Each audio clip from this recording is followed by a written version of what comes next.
Well, here we are, Sunday, October 9th, 2022. I'm Larissa, and we are going to continue reading Book 3, The Consolation of Philosophy, before yoga this morning.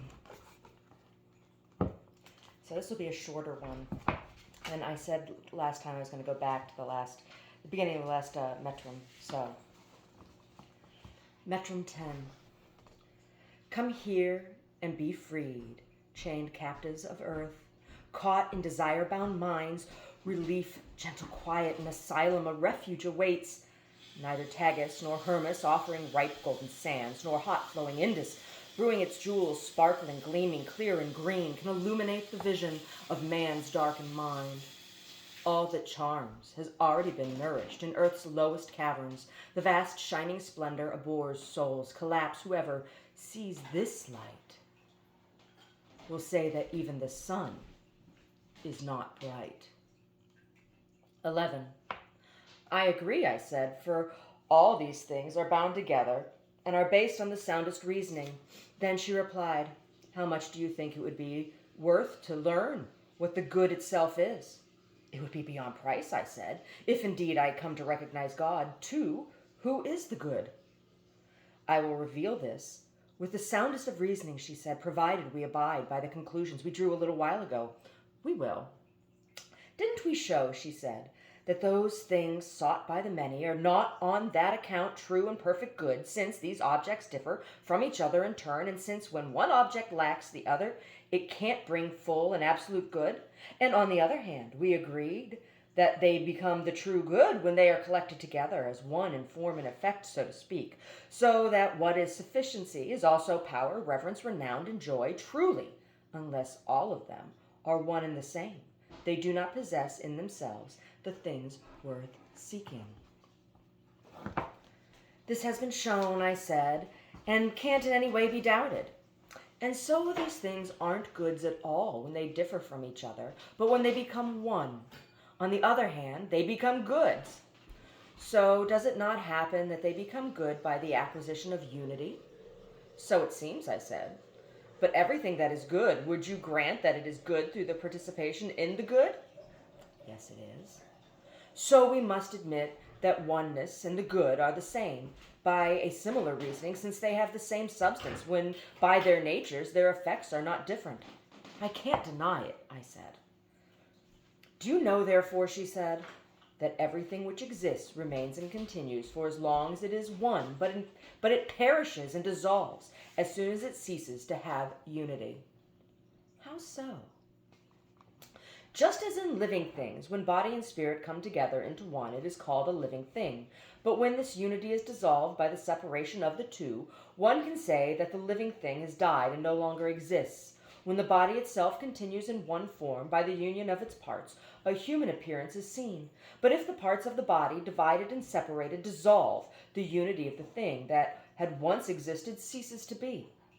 In the same way, if one examines other things, it will be obvious without a doubt that everything continues while it is one, but perishes when it ceases to be one. I can think of many other examples, and they all lead to the same conclusion, I replied. Then, is there anything, while acting according to its nature, that leaves behind its desire to exist and wishes to arrive at death and destruction? If I consider living creatures that have some capacity to want something or not to want it, I find nothing that casts away its desire to exist and willingly hurries to its own destruction without being compelled by an outside force. For every living thing strives to preserve its safety and indeed to avoid death and ruin, but I have no idea what to think about plants and trees and about things that don't contain life. But you shouldn't have any doubt about them either, since you see plants and trees growing in places suitable to them, where, insofar as nature allows, they can't dry up and die. For some spring up in fields and others in mountains, swamps bear others, and others cling to rocks. Still others are nourished by the sterile sands that would shrivel up if someone tried to transplant them anywhere else. But to each being nature gives what is needed and strives to keep it from dying as long as it is able to exist. Consider how all these plants draw nourishment through their roots, as if their mouths were plunged down into the ground, so to speak, and how they distribute their nourishment through the bark and fibers. Consider how anything soft, like the pith, is always hidden in the interior recesses, with a somewhat tougher part of the wood outside it. Then the bark is placed on the outside against the intemperance of the heavens, and an enduring defense against harm. How much diligence nature has in propagating everything through the multiplication of seed! Who wouldn't know that all these things are a sort of mechanism, not just for a time, but everlasting into eternity? These things that are believed to be inanimate desire in similar ways what accords with their nature. Why does lightness lift up flames, while weight presses down the earth, unless it is because these places and motions are suitable for each object? Moreover, every object seeks what is fitting for itself. Similarly, each one destroys what is hostile. For instance, things that are hard like stones cling tenaciously to their parts and resist being easily dissolved. Those that are fluid like air and water easily yield to things dividing them, but quickly flow back to what they were separated from. Fire, however, resists all separation. We are not dealing with the voluntary impulses of a conscious mind, but with natural impulses, such as when we digest without thinking about the food we receive, or draw breath unaware in our sleep. For the desire to exist, even in living things, doesn't come from the wishes of the mind, but rather from the laws of nature. Often, when circumstances bring death which nature abhors, then we'll embrace it. On the other hand, the task of reproducing, by which alone mortal creatures continue to exist, is always sought by nature, but restrained by the will. And so this love for oneself proceeds not from the promptings of the living thing, but from natural impulse. Providence gave to things created by themselves this greatest concern for existing, so that they naturally seek to exist in so far as they are able. And so there is no reason to doubt that all living things naturally seek permanent existence and avoid destructions. I agree, I said, and I perceive now, without a doubt, those things that seemed uncertain before. And a thing that seeks to subsist and endure desires to be one. For if this unity is taken away, nothing can continue to exist, she said.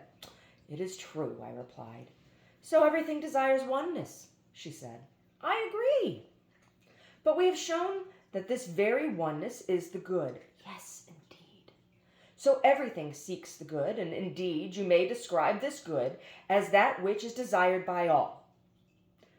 Nothing can be more true, I said, for either all things are bound up in no oneness, and being deprived of oneness, they flow without a guide, or if there is anything to which all things universally hurry, it will be the highest of all goods.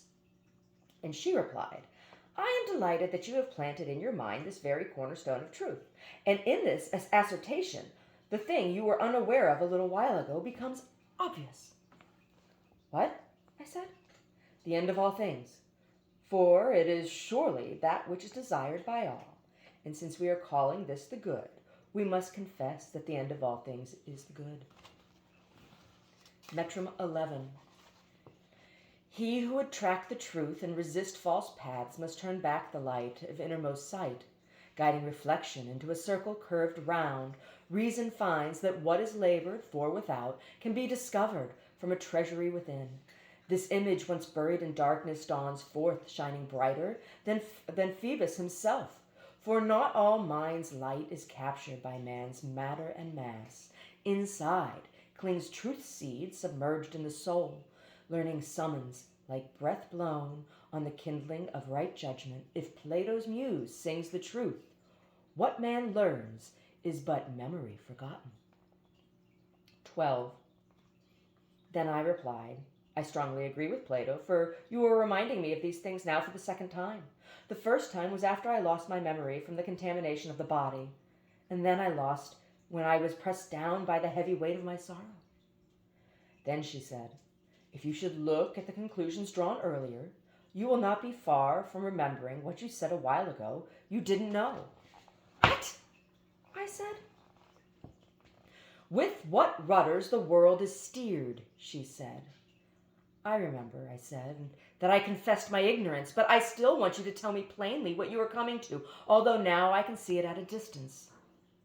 You were thinking a little while ago that one could hardly doubt that the world was ruled by God, she said. I don't think it can be doubted now either, nor will I ever think so. And I will briefly give my reasons for coming to this conclusion. The world would not have come together from so many diverse contrary parts unless there were one who had joined together such diverse things. The diversity of nature joined together, discordant from each other in turn, would divide and break apart without someone to hold together what he had joined. Such an established order of nature would not proceed, nor would things order themselves into motion, determined as they are in location, time, efficiency, space, and properties, unless there were one who, while remaining the same, ordered these various alterations. Whatever this thing is through which created things exist and are set in motion, I will call by a name that all men use: God. Then she spoke. Since you have this opinion, I think I only need to do a little more work to enable you to return to your fatherland safe and possessed of happiness. But let's look at the conclusions we have proposed. Didn't we count sufficiently as part of blessedness? And haven't we concluded that God is blessedness itself? Yes, indeed. And so, she said, he will be in no need of outside support to help him govern the universe. Otherwise, if he should need anything, he will not have full sufficiency. That must be the case, I said. And he orders all things through himself alone? It cannot be denied, I said. Now God has been shown to be the good itself. I remember, I said. So he orders all things in accordance with the good, if in fact he rules everything through himself, whom we have concluded to be the good, and he is, so to speak, a kind of helm and rudder with which the mechanism of the universe is preserved, stable, and incorrupt. I couldn't agree more, and that was what I expected you to say, although I was a little uncertain. I believe you, she said, for I now think you are directing your gaze more carefully in discerning the truth. But what I am getting ready to say is no less obvious. What? I asked.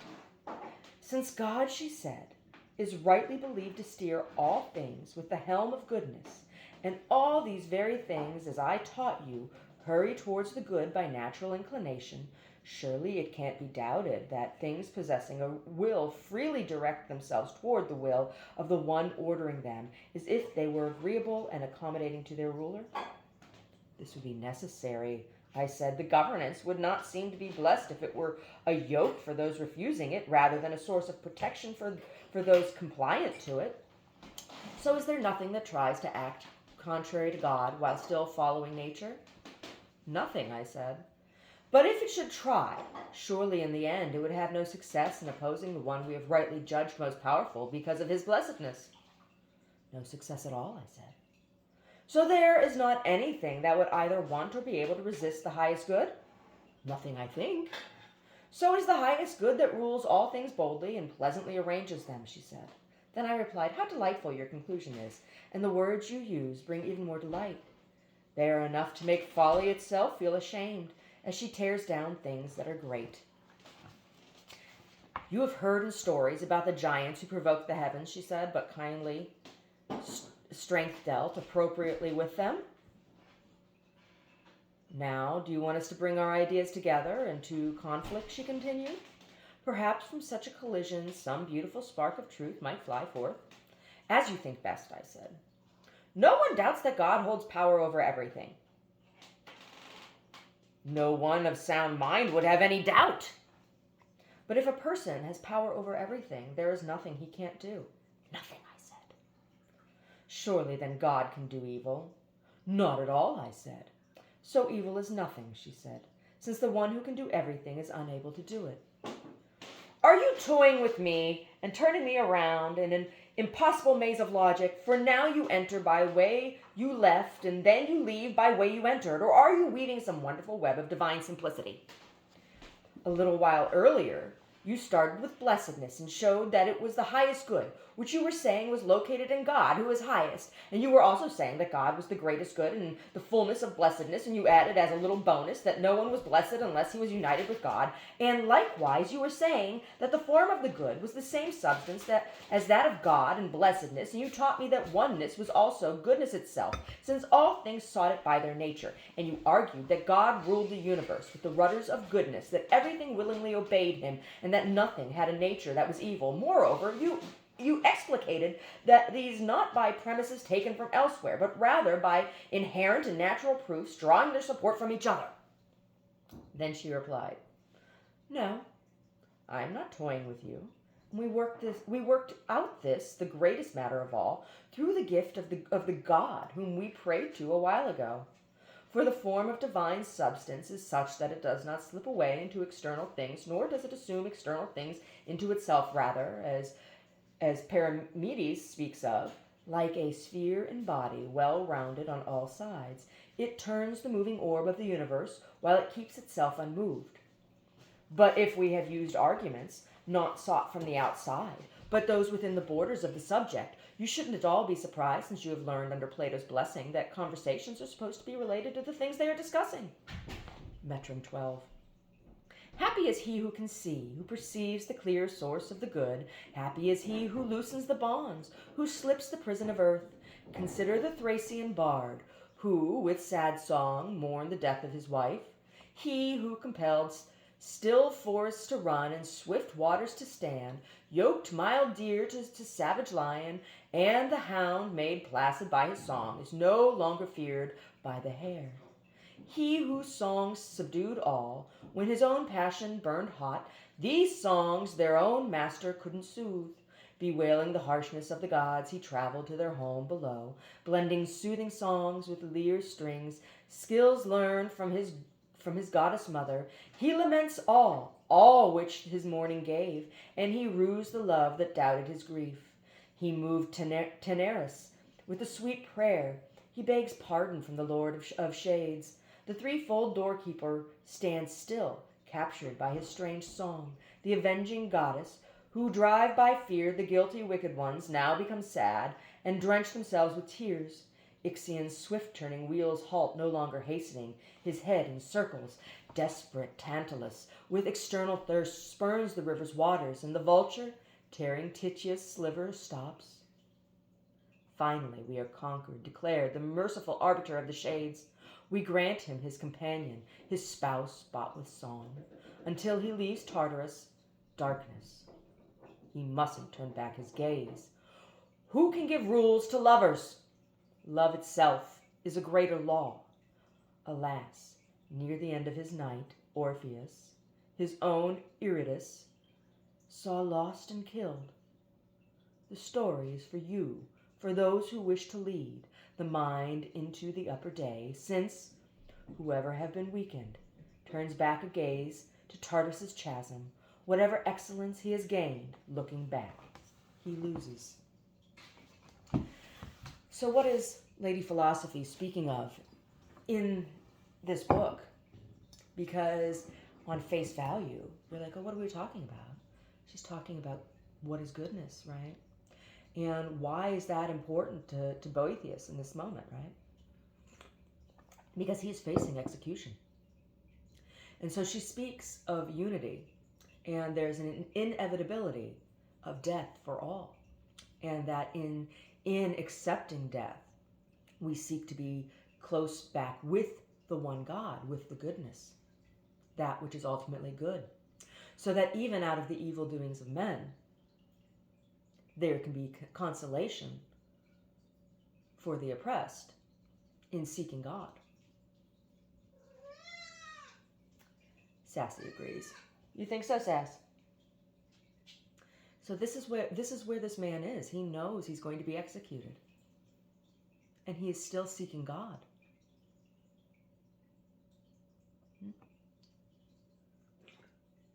He's going to be executed by evil, ignorant, illiterate men. For no good reason. Anyway, I'm going to enjoy my cup of coffee and prepare my room for yoga. Oh, many yogis will be like, you shouldn't be drinking coffee before you do yoga. Blah, blah, blah, blah, blah. What that's about is you're not supposed to have anything in your stomach, but I will probably pee before I do yoga as well.